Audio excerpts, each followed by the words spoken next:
Добро вечер, вонредна политичка анализа. Пржино 3, толку најавувана политичка анализа Пржино 3.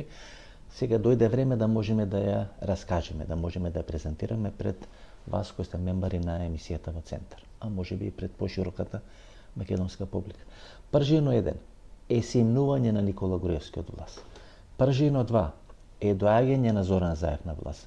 Се сеќавате како беа пролонгираните избори 2016 година, во текот на летото, па не во есента и некаде на 11 декември. Односно се случи или се организира тогаш кога Зоран Заев можеше да победи на избори или да има таков резултат да може да формира идната влада. Всушност Пржино 2 во наводници своето финале го има со настаните на 27 април 2017 година во македонскиот парламент. Што ќе биде Пржино 3? Или враќање на Никола Груевски, или уставни измени во Република Македонија. Затоа овие локални избори на 19 октомври не се обични локални избори, не се локални избори за шахти, за тротоари, за фонтани во градовите или ни селата во Република Македонија, туку се всушност локални избори кои ќе покажат или ќе го наметнат играчот кој ќе треба да го спроведи Пржино 3. И тоа всушност ќе се движи помеѓу две рамки. Христијан Мицкоски да биде апсолутен или убедлив победник на локалните избори, како никогаш досега една партија да има доминација, супремација на локалните избори, тоа да е Христијан Мицкоски, и во тоа му помага неговиот струмички побратим Зоран Заев, и под број 2, значи тоа е втората рамка, тоа што го кажува кандидатот на ВМРО-ДПМН за градоначелник на Скопје Орце Ѓоргиевски, најдоброто доправа доаѓа. И тоа го кажува присуство на Христијан Мицкоски. Ако најдоброто доправа доаѓа, тогаш што е ова кој сега е дојдено во Република Македонија. Чиба тие две рамки или во таа бланда всушност се одбери кој ќе биде фронтменот, носителот на уставните измени во Република Македонија. Тоа значи дека на картата на Груевски ќе биде чекирана или ќе биде авансно чекирана за некоја блиска иднина. Никола Груевски може да биде вратен во Република Македонија на два начини: амнестиран или политички рехабилитиран.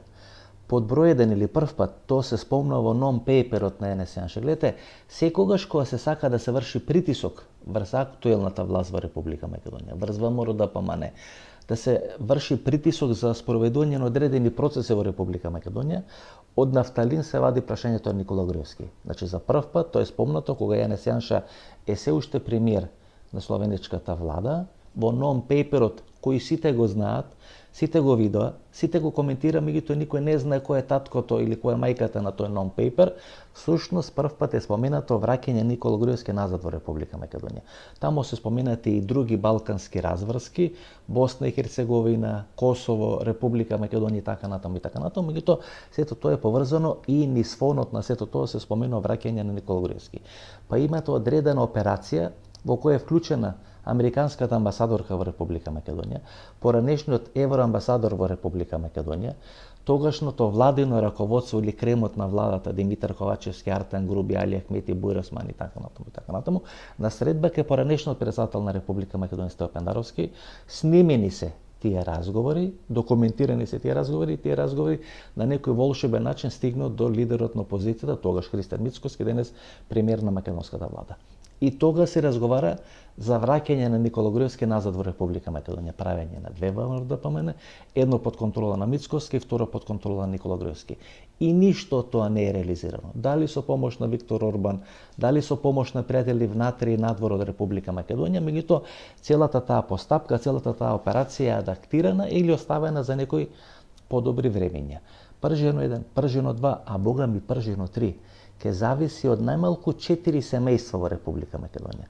Едното е Никола Груевски, второто е Сашо Мјалков, третото е Зоран Заев, четвртото е Зоран Верушевски. Во различни временски периоди, тие 4 семејства развеле различни нивоа на своји односи, врз база на одредена равнотежа која во тој момент се прави, дали некој е посилен, дали некој е послаб. Ние имаме Пржино 1, па имаме Пржино 2, и веројатно ќе имаме Пржино 3. Гледате, и Венко Филипче, и Христијан Мицкоски се дел на шинелот на Пржино 1, Пржино 2 и ќе учествуваат во некакви процеси во фонот на Пржино 3. Христијан Мицкоски помалку личи на СДСМ, Венко Филипче помалку личи на ВМРО-ДПМН и тоа е пери носи политичка разврска во Република Македонија. Кога 4 семејства учествуваат во разврските, тогаш е нормално тие 4 семејства кои во овие 10 години меѓусебно се држат едни со други за гуша, едни за други имат компрометирачки материјали, едни за други имат прислушкувани разговори и со тие разговори или со тие материјали се оценуваат едни со други и кога може да се оценуваат, тогаш може да влијат кој да биде начело на ВМРО-ДПМН и кој да биде начело на СДСМ. Во тој 4-аголник или 6-аголник всушност ќе бидат спроведени уставните измени во Република Македонија. Ако не бидат спроведени уставните измени, ќе се врати Никола Груевски. Тамо некаде пред 2 години, кога се најавуваше белгијското претседателство со Европската унија, всушност стана јасно дека ќе се оде на некаква варијанта. Некаква мини варијанта или работна верзија на разврска од типот на Пржино 3. Ван Хојте беше вратен во Република Македонија, беше вратен во рамки на белгијското претседателство, како некоја кровна конструкција беше секретаријатот на владата на Република Македонија, и тој беше донесен тука не да преговара или да ги олесни македонско-бугарските односи, туку да ги олесни македонско-македонските или македонско-албанските односи внатре во Република Македонија. Се обиди да фрли гума за спасување, тука разговара со политичките партии, разговара со власта, разговара со опозицијата. Засега нема информација дека е примен од Христијан Мицкоски. Некаде допред неколку месеци имаше информација дека на сите негови обиди и залагање да има средба со Христијан Мицкоски не му била организирана средба со Христијан Мицкоски. Гледате, сите оние гуми за спасување, од типот да се смени грбот на Република Македонија, сите слични иницијативи кои доаѓа изминатите неколку месеци, всушност требаше да го отварат пакетот на уставни измени, да им помогнат на ВМРО-ДПМН, да им помогнат на Влен или на Вреди и всушност во некоја рамка или во некоја колотечене да ги стават и ДУИ и СДСМ. Така што кога беше отворено прашањето за грбот на Република Македонија, да му се удоволи на ВМРО-ДПМН или да му се удоволи на Христијан Мицкоски, лавот конечно да стане грб на Република Македонија, тоа всушност значеше да бидат отворен пакетот на уставни измени. Кога ќе биде отворен пакетот на уставни измени во Република Македонија, тогаш ќе беше отворено и прашањето на бугарите и на другите малцинства во Македонија, кои треба да станат ново компониран составен дел на уставот на Република Македонија. Не знам дали сега приметувате што се случува во Република Македонија.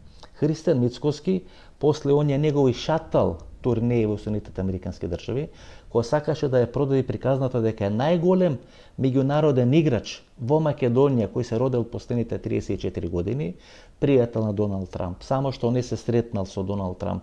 Тој е единствен од регионот поканет на инаугурацијата на Доналд Трамп и тоа секнува. Сега никаде не се појавува Христијан Мицкоски.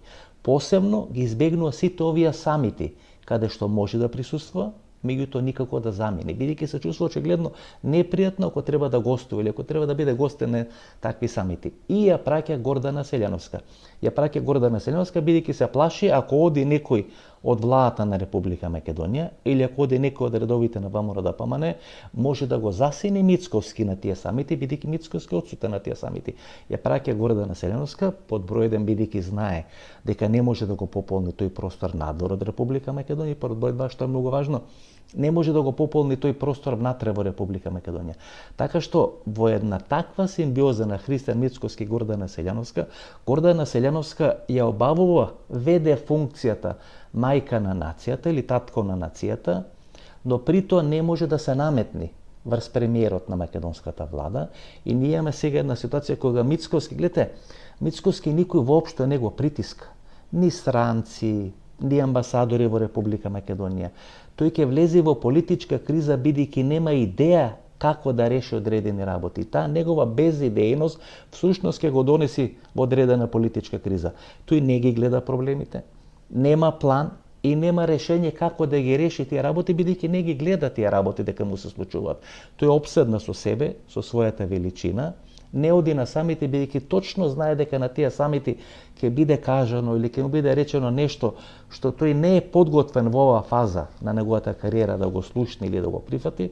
И тамо, например, не го праќа Тимчо Муцунски, не го праќа Александар Николовски, не го праќа министерот одбрана, ја праќа уште побезличната од него Гордана Селјановска. И кога имате таков двоец без кормилар на чело на државата, тогаш тие не ги контролираат процесите. Тие ги имаат бројките, ќе имат победата на локалните избори, но немат идеја како да ги решават проблемите кои му трупаат, кои му се антепортас пред врата на владата и на премиерот на владата. Дали ќе има шарена револуција во Република Македонија, бидејќи шарената револуција е увертира на Пржино 1 и на Пржино 2, и дали сега ќе мора да има шарена револуција, која би била некоја увертира на Пржино 3? Да, може да има, но не таква каква што предпоставувате. Гледате, кога ги анализират и овие луѓе кои учествувале во шарените револуции во изминатиот период и можеби ќе учествуват во шарената револуција во наредниот период, и кои прават одредена политичка проценка на работите и на процесите денес во Република Македонија, тогаш тие го третират СДСМ на Венко Филипче како дел на процесот, но не како субјект кој може да го води процесот во Република Македонија, да го притиска Мицкоски, да биде суштински дел на шарена некоја револуција во Република Македонија, и смета дека тоа подобро или најдобро, знаете што е најопасно, тие проценува дека единствено Али Ахмети и Дуи може да бидат носач на авиони, кој може да спроведе некоја нова шарена револуција во Република Македонија. Ако Али Ахмети и Дуи се всушност субјектот кој ќе ги диктира процесите, кој ќе го диктира темпото на процесите кои може да се претворат во шарена револуција, кои може да се претворат во уставни измени, кои може да се претворат во враќање на Никола Груевски, нели во зависност од тоа кој правец ќе биде фатен, ќе има одредена форма на политичка разврска, тогаш таа шарена револуција ќе има меѓуетничка димензија, а не внатрешна. Нема правда, нема мир, нема демократија, заробена држава и така натаму и така натаму. Бидејќи Али Ахмети изминатите 22 години не се промовираше како човек кој е борец за демократија. Ние ништо не знаеме што се случува во структурите на Дуи, туку се промовираше како човек кој е победил или расторил поранешна СФР Југославија и 2001 година во наводници ја поразил Република Македонија или македонската страна. Меѓутоа, тој не се залагал како Љупчо Гриевски за поделба на Македонија, за размена на територии, туку за унитарна Македонија, каде што македонците и албанците ќе се договарат. И кога Али Ахмети, овие структури, кои ги правеле претходните шарени револуции и сега ја проектират идната шарена револуција, ќе го означат како носач на авиони кој треба да го износи или да го изведе целиот тој процес, тогаш тој процес драматично мора да има одредени нијанси на меѓуетнички конфликти или меѓуетничка нетрпеливост во Република Македонија. Дали ќе биде формирана голема или широка влада, или нема да биде формирана широка влада, всушност тоа се двете варијанти. Многу помалку е веројатна варијантата да биде формирана голема или да биде формирана широка влада, во која ќе бидат напикани сите крупни политички субјекти во Република Македонија. ВМРО, ДПМН, СДСМ, ДУИ, ВЛЕН или ВРЕДИ.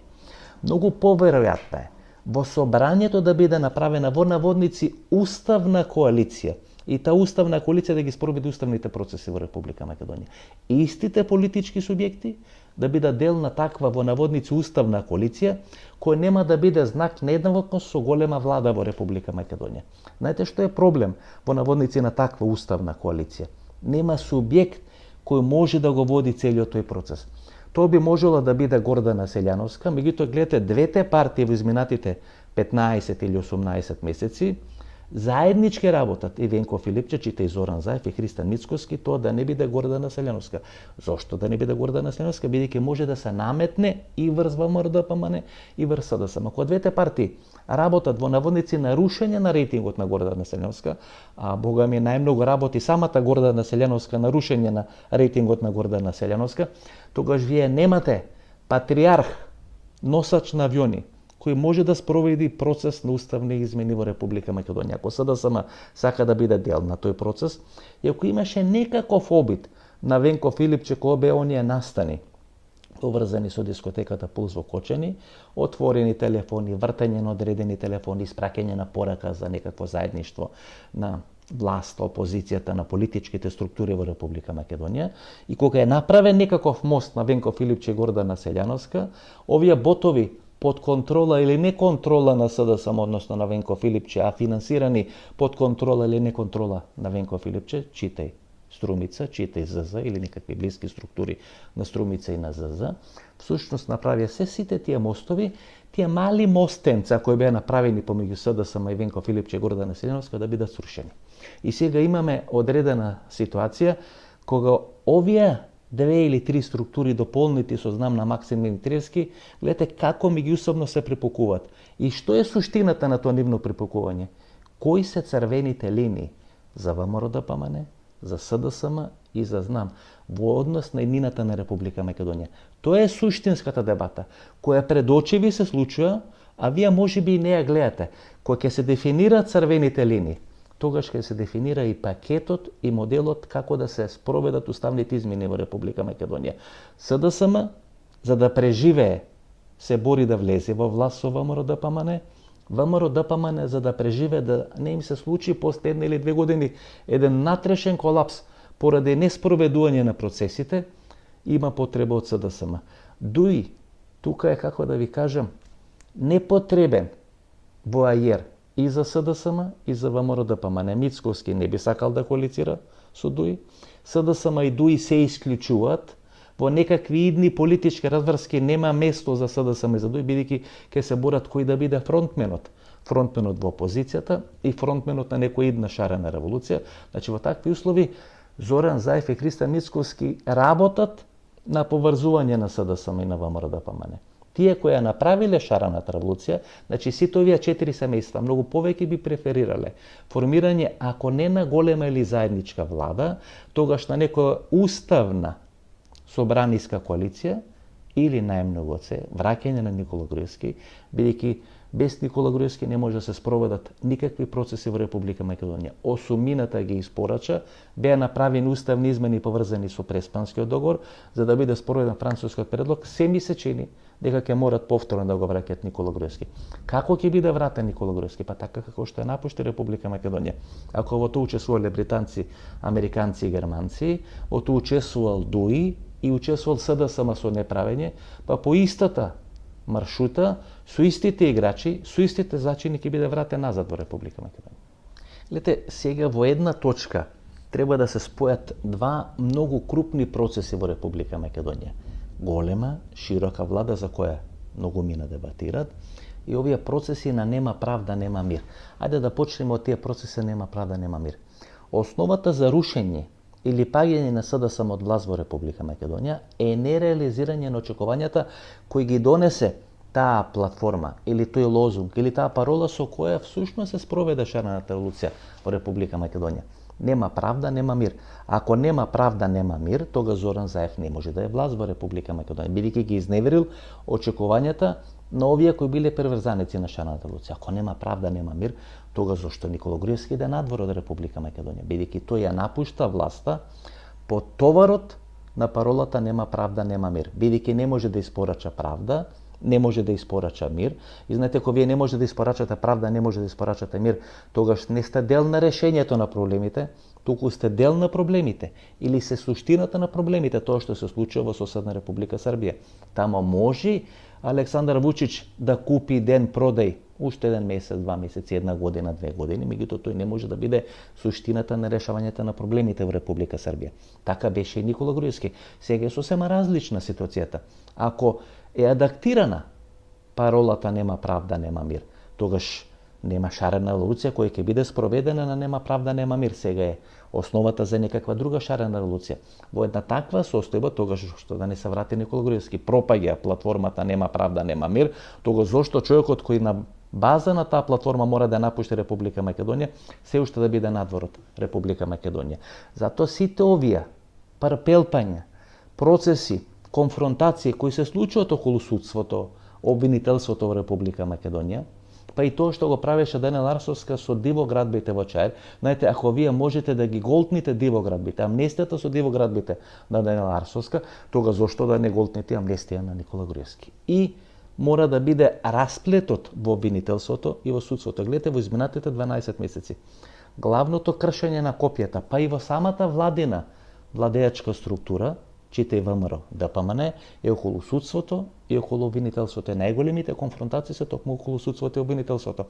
Ако биде растурено судството и ако биде растурено обвинителството, тогаш ќе биде растурени не судство и обвинителство, туку джелатите во раците на Зоран Заев, кој несовесно, под диктат, нестручно и политикански го гонеле Никола Груевски. Ако не биле под контрола на Зоран Заев, и ако Зоран Заев те ги употребил или злоупотребил за гонење и политички прогон на Никола Груевски, а тоа го правил на база на платформата Нема правда, нема мир, тогаш судството и обвинителството ниту би го гонеле, ниту би го суделе Никола Груевски. Ако не го гонат и не го судат, тогаш тој е невин, а бидејќи е невин, зошто бил надвор од Република Македонија.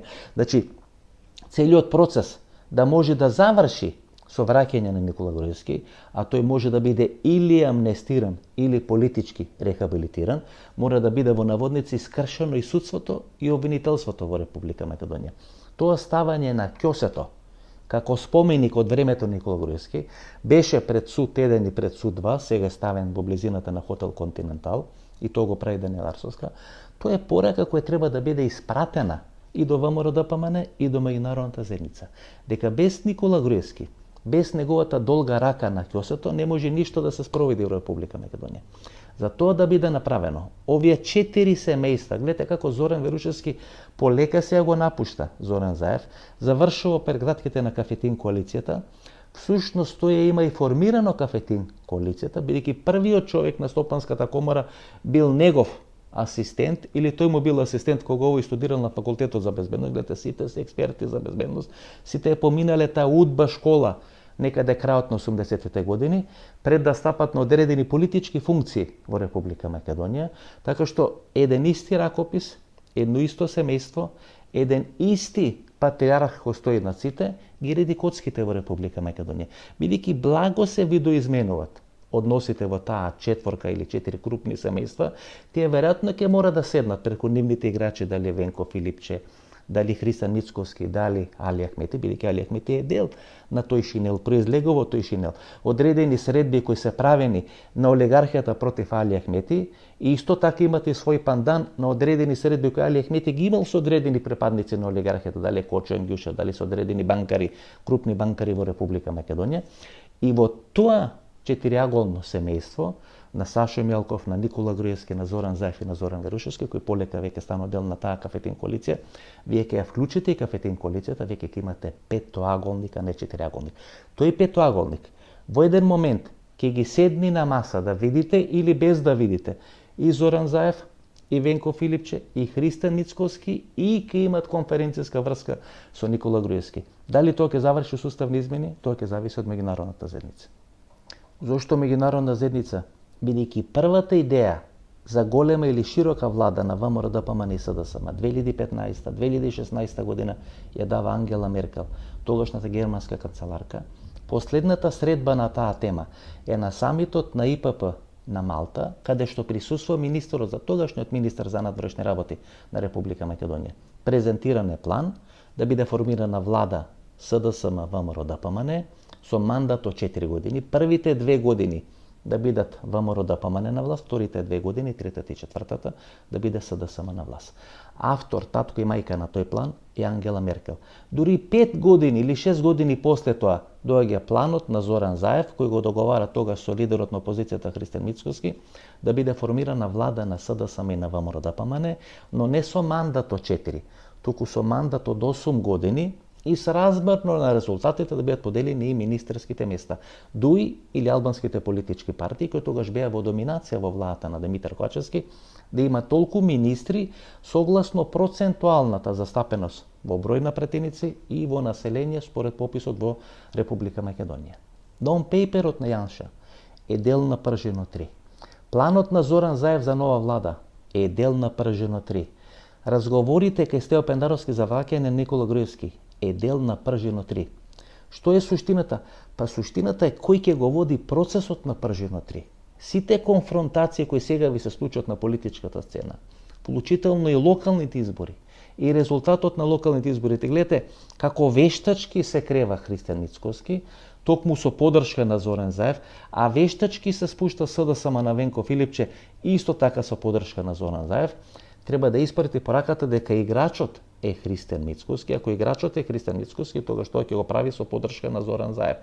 Втората можност или втората опција, Мицкоски да не е играчот и полека да јакни влијањето на Никола Груевски, но тоа ќе значи полека исклучување на Зоран Заев од клучните политички процеси во Република Македонија. Така што зад Христијан Мицкоски, зад Венко Филипче, кои доаѓаат на бранот на Пржино 1, Пржино 2, начело на ВМРО-ДПМН и начело на СДСМ, се крие, ајде не би рекол толку пресметката, колку прераспределбата на моќта на овие 4 или 5 семејства во Република Македонија.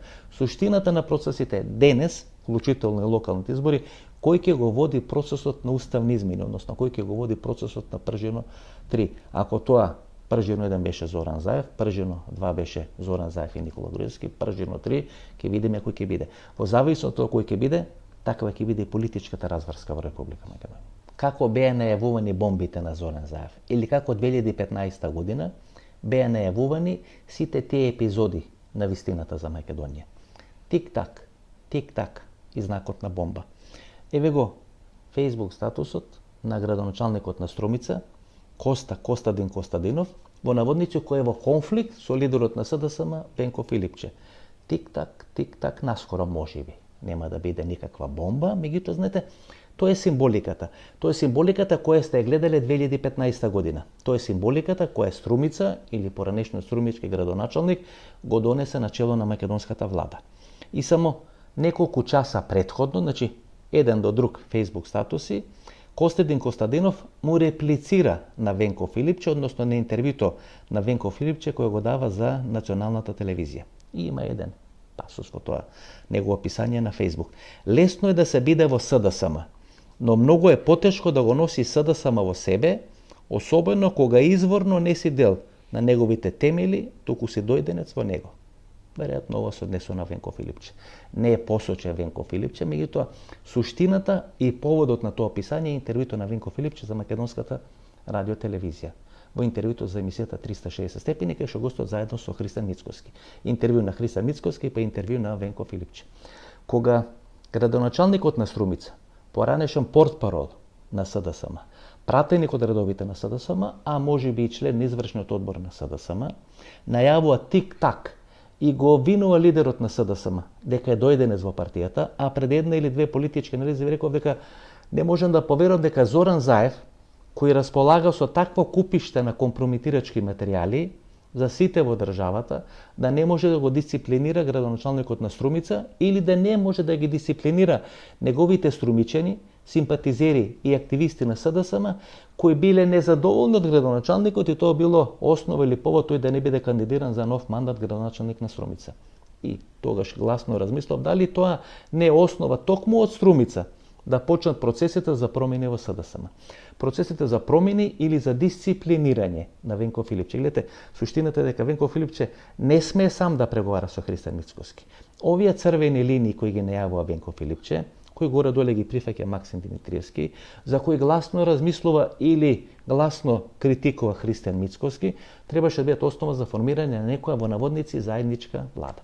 Таа заедничка коалиција ќе биде тестирана на изборите во Кичево или на некои други избори во градови во Република Македонија. Суштината на таа коалиција е да бидат поразени кандидатите на Дуј и на Али Ахмети. Гледате, во една таква збириштина на односи и на интереси, можеби за некој нема да има место на таблата кај што ќе се делат картите. Зоран Заев може да има полоши карти. Никола Груевски, Сашо Мелков може да имат полоши карти. Али Ахмети може да има полоши карти, Венко Филипче може да има полоши карти, Христијан Мицкоски може да има полоши карти. Тоа што сега се случува, кој ги дели картите и кој какви карти ќе добие.